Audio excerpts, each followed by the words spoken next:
Angry Ranter Gaming, motherfuck.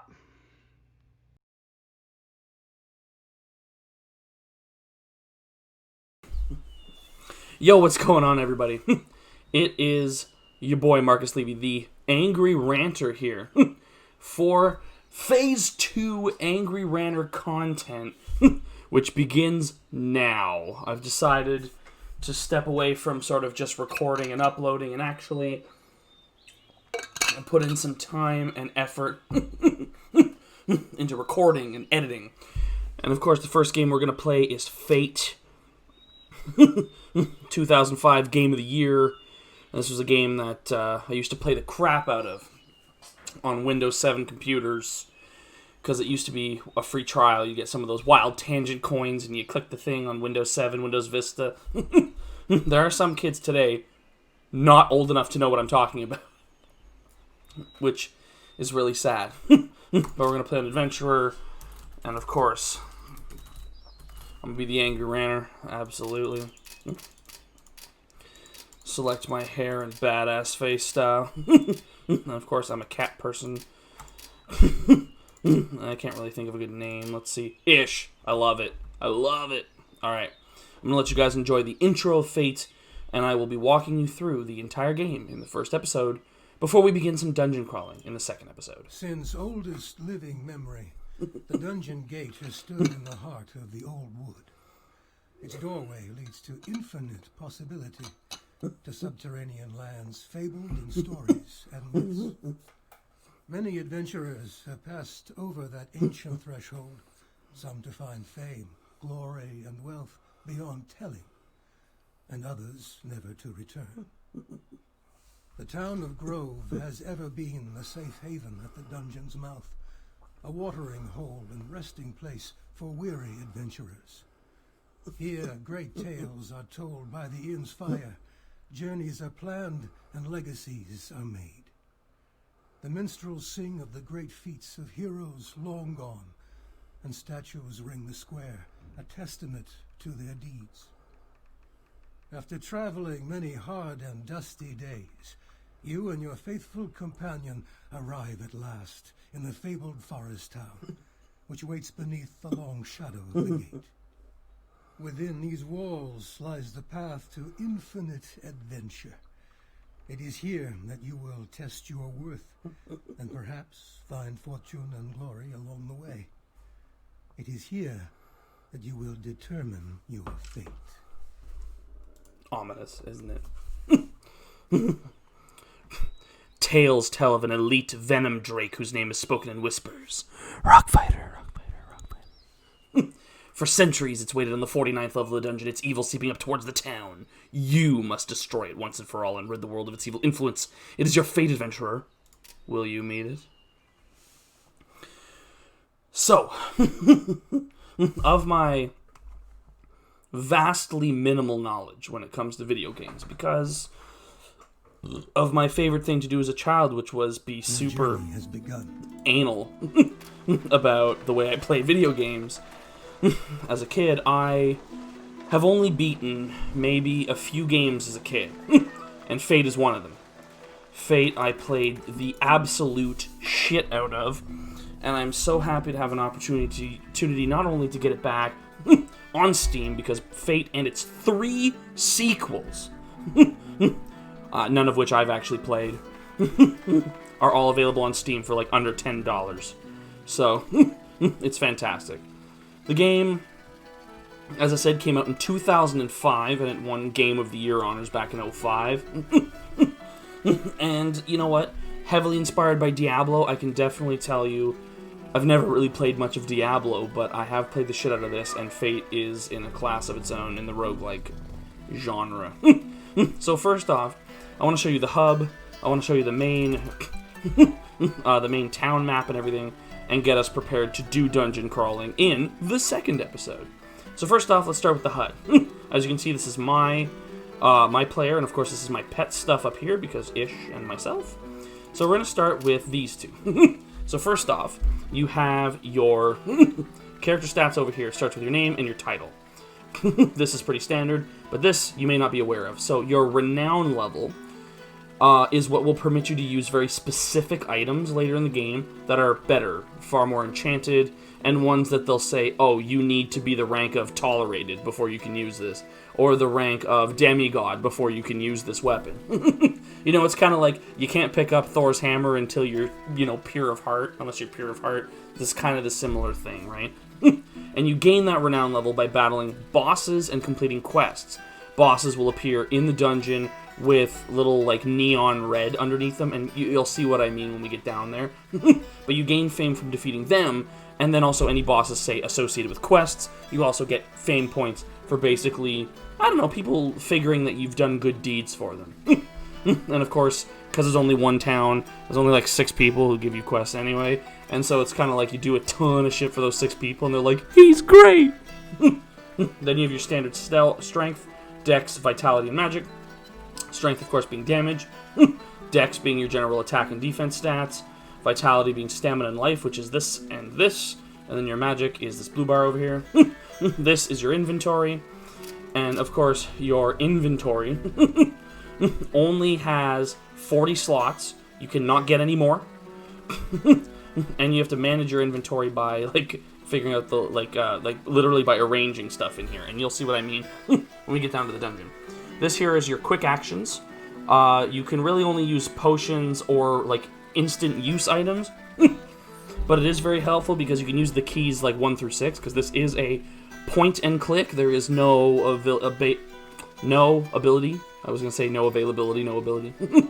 There's no ability to use, like, a controller or anything when you play this game. And I'm okay with that. My controller's kind of acting up right now. The base weapon they start you with is a light hand axe, but we are not going to stick to that because we are going to see what we find in the first level of the dungeon.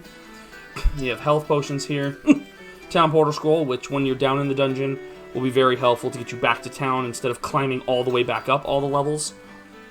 Otherwise, what would be the point? You go back to town like 4 times a level, and if you move up or down a level, the enemies respawn on the previous levels. So, you know, that's kind of important. And the Identify Scroll will come in handy because some items are magical and they don't reveal all their properties. So you need to, boom, use the Identify Scroll or the eventual Identify Spell. This here, Spellbook. So you get up to 6 attack, defense, and charm spells. So you can only have so many of each one. And of course they go hand in hand with this over here, which is your skill tree, if you will. These ones are all for the different types of weapons, and until we decide exactly which weapon we're going to use and we're going to commit to, I'm not going to put any points in anything. But once you do, it starts to increase your attacks, your attack, damage, all that stuff with that particular weapon. Your critical strike skill, until you actually have even 1 point in there, you cannot do crits. This increases your time, decreases your speed required for casting spells, so you can get faster at it. Dual wielding, if we choose to not go with shields, but instead, I don't know, do 2 swords or 2 axes or whatever. This will help increase the damage you do with each hand. You cannot block anything with a shield until you actually have shield battle skill. And then these increase the potency of your spells. Each spell itself will tell you exactly how much it'll increase based on how many points you have. So then, of course, your pet has the same thing, minus your pet's renown is just kind of tied in with your own. Your pet's stats are automatically distributed, and your pet doesn't have a skill tree because they obviously can't hold weapons.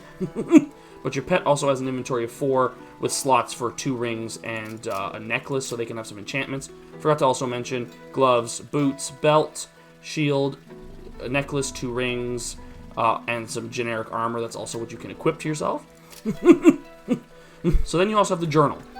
So the journal shows you just basically all your generic stats, how far you've gone, times you've gambled, potions you've used, chests you've opened, how much gold, how many steps, and how long you've played. Generic shit, really. This is your quests, and we're going to deal with that in a minute. You can have up to 3. Your mini-map, which I always like to have on to roughly this setting. And then, of course, this is your save game.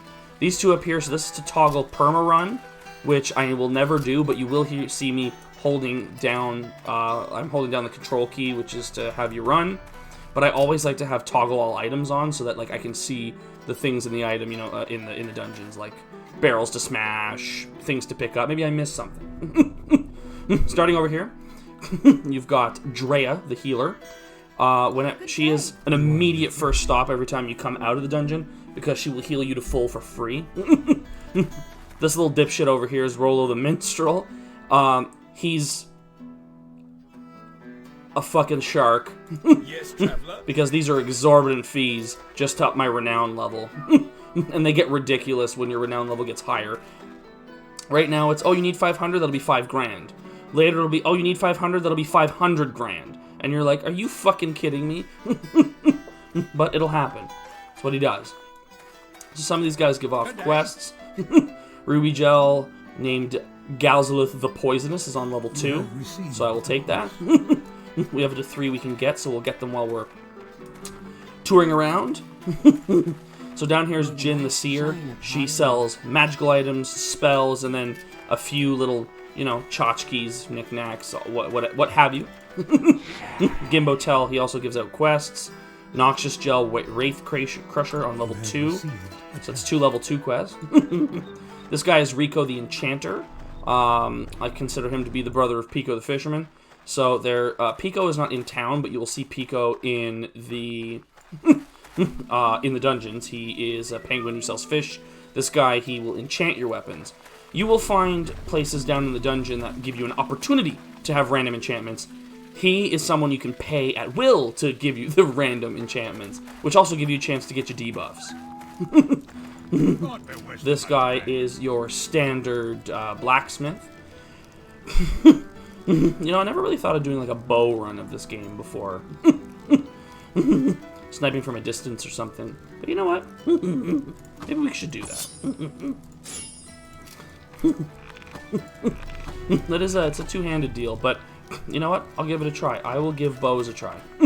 I always go for the offensive weapons or magic. This guy over here, Samwin, he will remove gems from the items, but destroy the gems and keep the items. And then he's got a brother on the other side who does the exact opposite, who will destroy the item, but the gem will be usable again. That is this guy over here. I rarely use that because I don't care too much. If I put a gem on a weapon, I don't really care to then enchant the damn weapon again. I will just get a better weapon. Gets the Traveler is just your generic merchant. You will see him on multiple levels of the dungeon too. Well, what can I do for you? Bartleby is the general store. I just want to stock up by getting a few more potions. This is the storage trunk, and so I like to come up here and retire items and things that I come across, and when I'm done with them, and, you know, upgrade. Because in this game, like when you talk to Bremen tells me that you still haven't defeated the boss. I'm just going to take this quest real quick here. Oh, okay, so we got no quests on level 1 to starting level 2, so that's fine. But so what he does, when you talk to him after you've defeated the final boss of the game, you can retire. And when you retire, that puts you in a position, to basically be claimed Hero of Grove. And then what happens is the game kind of starts all over again, but with your child. And your child starts at level 2 instead of level 1. So on and so forth. Your grandchild will start at level 3, and your great-grandchild at level 4. All that stuff. It's pretty endless. I mean, it would get to a point where all of the characters start at level 99, and it's like, well, might want to play on a harder difficulty at that point. But but because they're sequels, and because you can port your characters from this game into the sequels, well, I'll just have my child play the second game, grandchild the third game, and great-grandchild the fourth game. You know, if that's something we enjoy here on the channel. So there's a couple more things to show you before we get diving into the dungeon. The last major one that I can see is my boy Zim over here. So he's the gambler. So if you notice, this weapon is, well, it was priced at 200. But you can see a lot of these items are priced, you know, okay, this one's only 600, which is still expensive for a generic-looking Spike Club. But this is 30 grand. This is 65 grand. You know, fuck, that's 20,000, 50,000. You know, like, you're seeing, that's 110,000 for a superior pitchfork. So what gambling is is you can buy one of these items at either a pretty generic price, maybe a little lofty, like 105% of actual price, or something at, I don't know, literally like 10,000% markup, for the opportunity that it is enchanted. So it can be barely enchanted with just a couple little things and you paid way too much for it. It can actually be debuffed, or it can be a super generic item, or it could be an extremely rare item that you could just sell right back and make a ton more money. It's actually a lot of fun to do, but you get really pissed at yourself when you fuck up. So, mostly because, I don't know, you just dropped 100 grand on an absolutely useless fucking, like, pile of twigs with a piece of string. It's the best thing I got for, like, a shit bow, essentially. But yeah, that's essentially the entire town. You will see this guy and Pico throughout the dungeons, because everything is randomly, procedurally generated. And because we have no quest on the first level of the dungeon right away, well, we are going to have to see what comes of it. But in the second episode, we will begin our dungeon crawling by heading into level 1 of the dungeon. And I'm going to try to make each level of the dungeon one episode. I know in the beginning that's going to be very possible. As we get along a little later, there may be the opportunity that I just do like a mass record of each particular level and then just cut it into chunks later. But we will see. But I will see you guys in the second episode. Peace out, like and subscribe.